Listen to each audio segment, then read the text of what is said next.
Good morning, friends. Welcome to my YouTube channel. In the previous videos, we are discussing about the cross drainage works and the how engineering structures affect the flow. In this video, we are discussing about the distribution works, how the water are carried from the our source to its utility portion or the usage portion. In this video, we are discussing about the various types of canal and how the canal is designed and various parameters of canal regulation. That are the irrigation canal photographs you are seeing. That types of canal are made on LUL type of soil, and that are the line canal. There are the stone beaching canal, but some type of lining. There may be no lining. Now that are the different portion of our syllabus. It may be some change of word, but content most of same. Alignment and the canal capacity, like a type of canal based on alignment. It is called alignment. Canal capacity. How can we determine that capacity and that particular difference in water level losses and full supply level of canal, and how can we design the canal in LUL soil. We are seen in the picture previously that some of the canal are made in the LUL type of soil. And the non-LUL soils and Kennedy shield theory, Lacy shield theory, that both are the shield theories that are used in the LUL soil design. Next is the balancing depth. What are the balancing depth? We are understanding use of a Gantt diagram.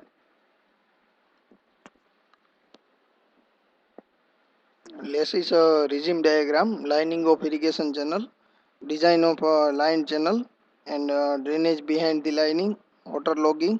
What are the causes? That is the another module that we are covered separately. Water logging topic, that is the last module. Now we are discussing about the LUL and non-LUL canal.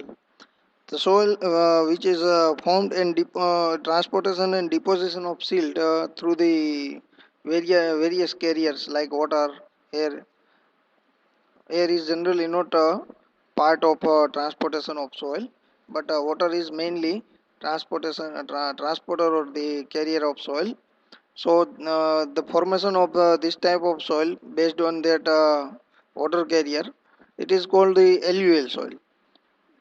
The canal when excavated through such soil are called LUL canal because they are constructed on the LUL soil. Canal irrigation is generally preferred in such areas as compared to storage irrigations because by using the dam. It is called direct irrigation using a weir and barrage. It is called canal irrigation. If we have available some nearly located storage source, we are directly construct the LUL canals to the our field. If you want to carry out the water through the long distance, so through in the LUL canal the losses is more, so we are preferring the line canal or non-LUL line canal. But the soil which is formed by the disintegration of rock formation is known as non-LUL soil. Like in the first case, the soil is formed by the transportation through the various agents. In this case, larger rocks are disintegrated and convert the formation of the silt structures. And in this type of soil is called the non-alluvial soil, and it has a uneven topography and the hard foundation. So, in the non-alluvial soil, the losses, water losses are less compared to the alluvial canal, and this type of canal is called non-alluvial canal. And the designing of this type of canal is not creating much more problem because that should have a very suitable foundations and that seepage losses is less, and this type of canal is called non-alluvial canal. Now see, there are the LUL channel, right? That may be some of the delta region when the river are deposit some of that mud, and through them we are constructing the channel. It is called LUL channel, and that are the non-LUL channel because that are the pre-formed area, and we are excavating this and we are constructing uh, canal on that area. It is called non-LUL canal. Now some of the important terms regarding to canal regulation works and the canal running. First is the gross commanded area. The whole area enclosed between the imaginary boundary line, which can be included in a irrigation project for supplying water to agricultural land by the network of canal, is called gross command area.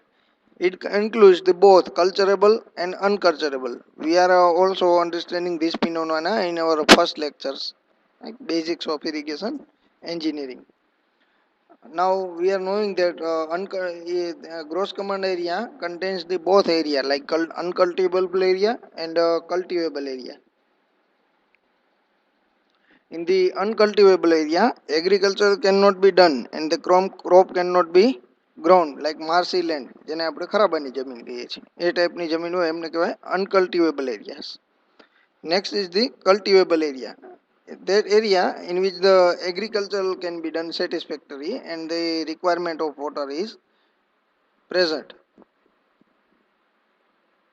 Next is the cultivable command area, means the total area within the irrigation project where the cultivation can be done and the crops can be grown.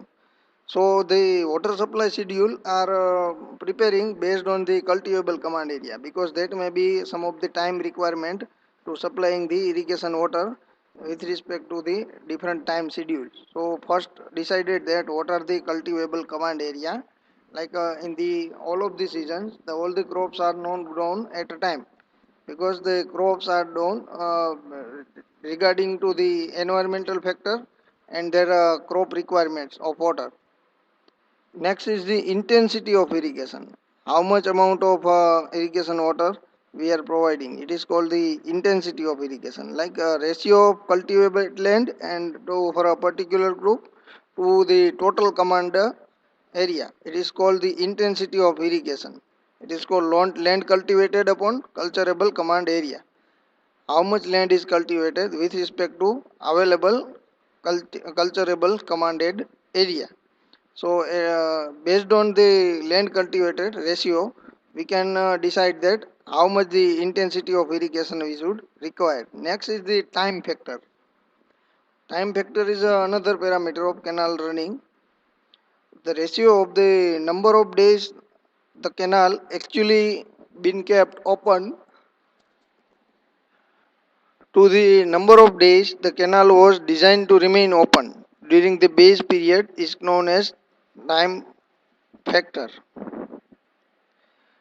It is called, we are supposed to decide that we have to run that canal 100 days, but now in actual we are running the canal 90 days, so that are actual discharge upon design discharge, right? It is called the time factor. How much time the canal is running, it is called time factor. Next is the capacity factor. Generally, a canal is designed for maximum discharge capacity, but actually it is not required that the canal runs to the maximum capacity all the time of the base period. So the ratio of average discharge to the maximum discharge is called capacity factor. Like as an example, we are understanding that the canal was designed for a maximum discharge of 50 cumex. We are designing a canal for 50 cumex, but the average discharge is 40 cumex. So the capacity factor is 0.8, 40 divided by 50. It is called capacity factor. Next, we are understanding about the canal channel losses. We are also have to calculate that what are the losses, because if we are diverting the water into the canal and we are calculating from that its source point, so that may be the lack of water at that its users point. So that maybe we also calculate the canal losses, and according to that we have to supply the irrigation water into, or divert the water irrigation water into the our channel. During the passage of water from the main canal to the outlet at the head of water course, water may be lost.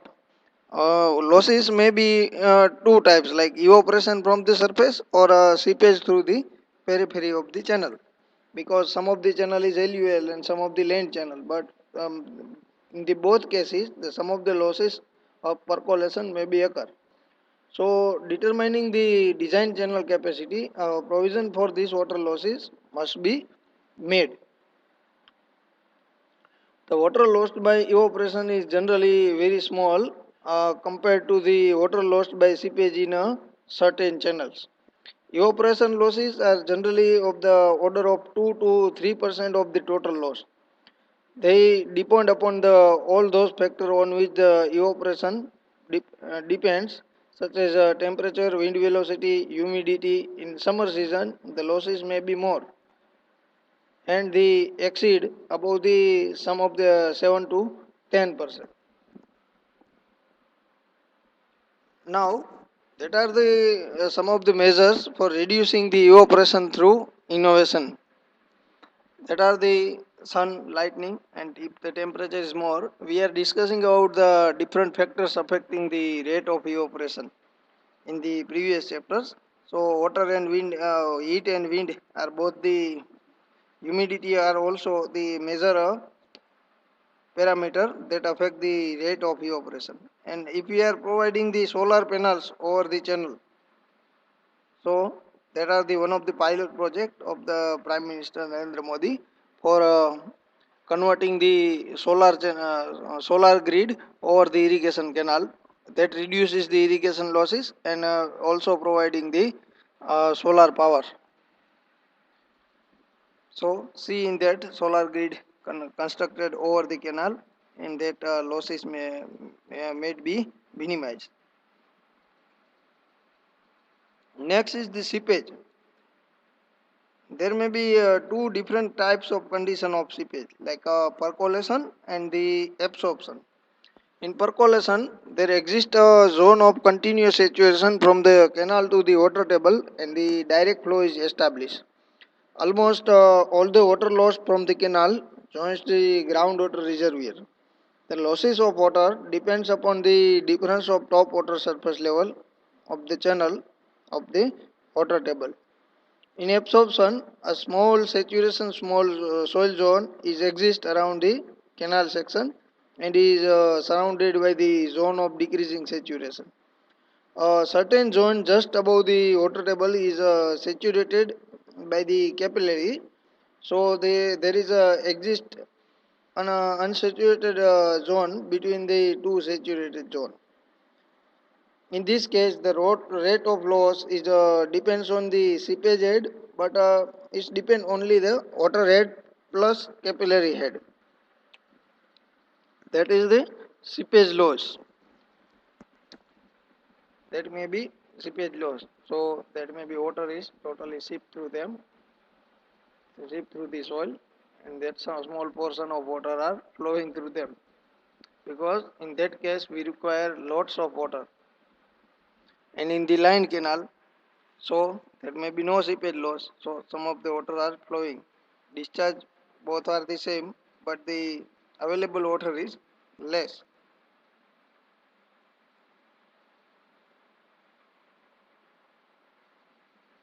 Now we are moving to the cross section of irrigation canal. That are the cross section of irrigation canal, and that are the different components of irrigation canal. That are the side slope. That may be slope.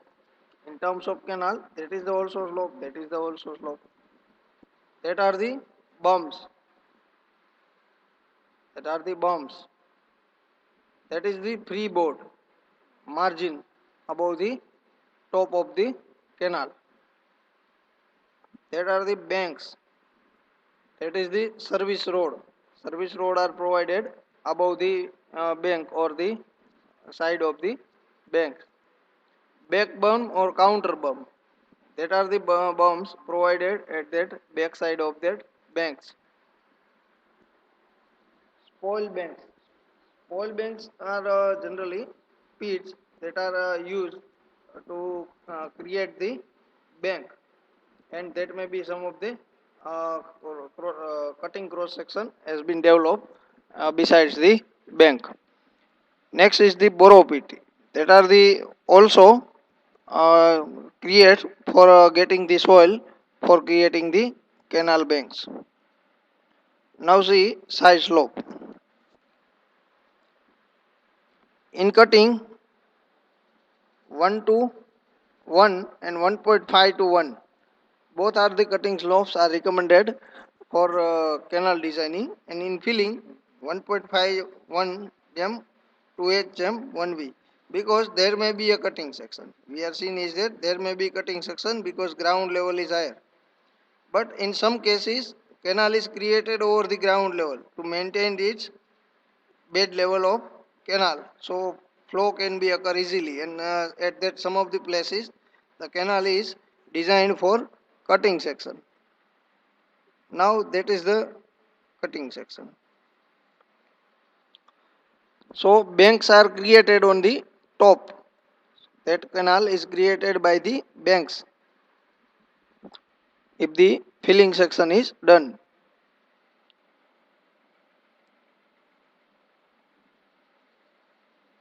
Now what are the purpose of different bumps? That are the bumps.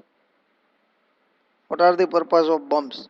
We are discussing about that to help the channel to attain the regime condition, and it also gives the additional strength to the banks and provide the protection against erosion and breaches. They protect the banks from the erosion due to wave action. They provide a scope for future widening of the canal. Next is the freeboard. The margin between the FSL and the bank level is called the freeboard. The amount of freeboard depend upon the size of channel. Generally provided values of the freeboards are shown in this table. Like if the discharge is 1 to 5 meter, so the freeboard is 0.50 meter. If the larger canal, that may be up to 0.90 meter. Next is the banks. What are the function of banks? The primary purpose of bank is to retain the water. This can be used as a means of communication and inspection path also, because over the banks we are providing the service road. Many times we are seeing that besides the canal, the road are constructed over the bank.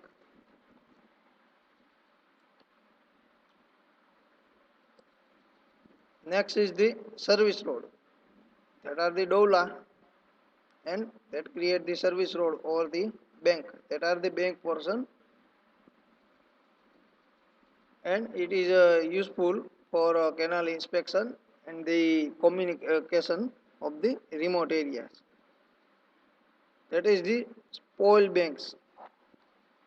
That are the service road, and that are the drain, and that are the spoil banks, and that is the bump, and that are the embankment. To dispose of the earth by mechanical transport may be very costly, and economical mode of disposal may be found in the form of collecting this soil on the edge of bank embankment itself. So extra surplus of soil is placed here, and another extra spoil bank is created if the more soil is available by cutting section of canal. Next is the burrow pit. When earthwork in a filling exceeds the earthwork in excavation, the earth has to be brought from the somewhere. The pits which are dug for borrowing, bringing the earth are known as borrow pits. So if the soil is required in the filling section, so some of the digging extra digging is created. It is called borrow pits. Now we are understanding about the different problems. We have to calculate the balancing depth of channel section having a bed width equal to 18 meter and the side slope of 1 gem 1 in cutting and 2 gem 1 in filling. The bank embankment are kept at 0.30 meter higher than the ground level. First, we are understanding that what is the balance section. Balance section means how much amount of soil is excavated for a cutting section and how much amount of soil is required to create the embankment. Both are the material quantity are same, so there may be no problem of extra soil deposition, and that requirement of extra soil also minimized. So we have to design that section as much way so the extra earthwork requirement should be mitigated. So first area of cutting is formula is 18 plus d into d meter square, and area of filling is 2. How can we calculate that area? That are the formulas. That is the 18. That are the trapezoid. That are the area of cutting. Area of cutting is plus d. D is equal to depth into d meter square. And area of filling, that are the two portion trapezoids, and the formula of trapezoid we are put into them. So 2 into multiply 2 plus 14. That are the 2 plus 14.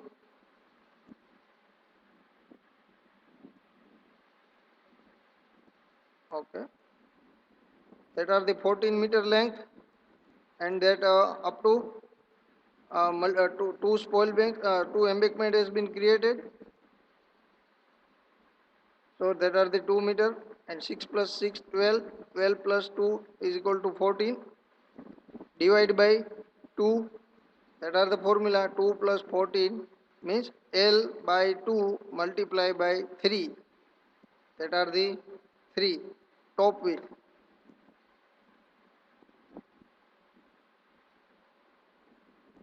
is equal to 48 meter square.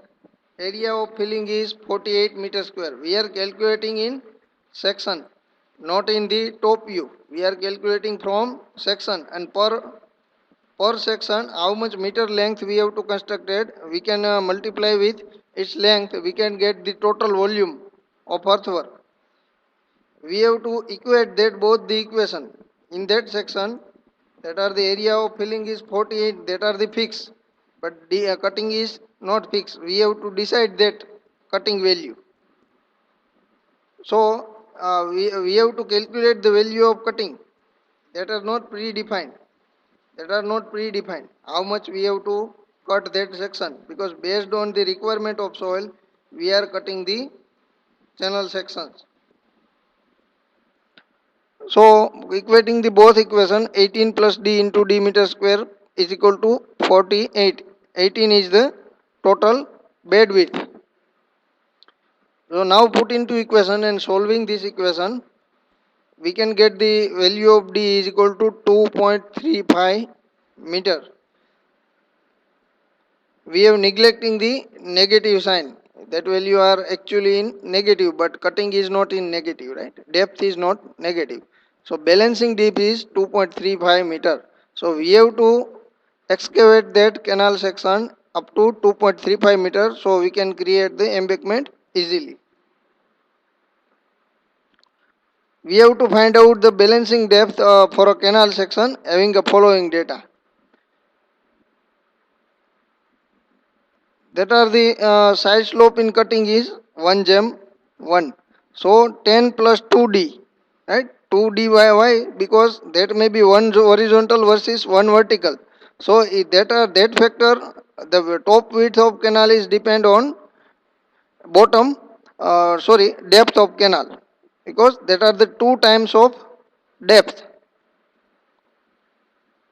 Because that may be if we are running one vertical, so that may be a one horizontal, and that two portions are included. One portion is if you want to find the distance from here to here, so that is the 10 plus 2D. Now side slope in banking is 2 1. So that bank slope is fixed and that depth is also fixed. We have to calculate that canal depth. So that is the 2 1, and that top width of bank is 3 meter. So bottom width is, we can calculate that top width of 3 meter, and 2 1 is 3 into 3 meter 8 up to. So that value is 15, because if we are moving up to 3 meter, so horizontally that are 6 meter, 6 plus 6 12, 12 plus 3 meter top width we are adding, that portion is 6 meter, and that is the 3 meter, so 15 meter. Now area of banking is,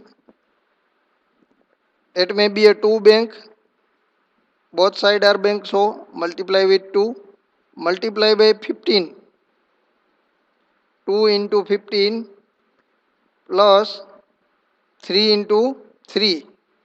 Why?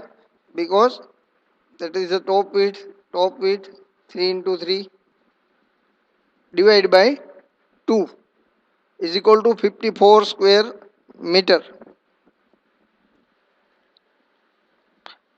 Let D be the balanced depth of cutting. We have a balanced depth. Now we are finding the cross sectional area of cutting. 10 plus 10 plus 2D multiply by D depth. So divide by 2. So the formation is created is that formula 10 plus D into D. Now simplify this and we are getting 10 plus D equating both, and solving that value of the equation.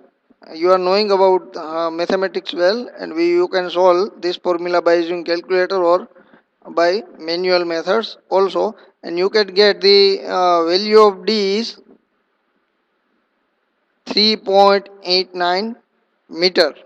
So if we are cutting the 3.89 meter, so our bank is created from this soil.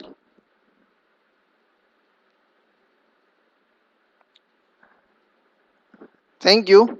I hope you are understanding the different concepts of canal design or the canal cutting filling sections, and that canal regulation factors and the losses of canal. Thank you. In the next video, we are discussing about the various types of canal.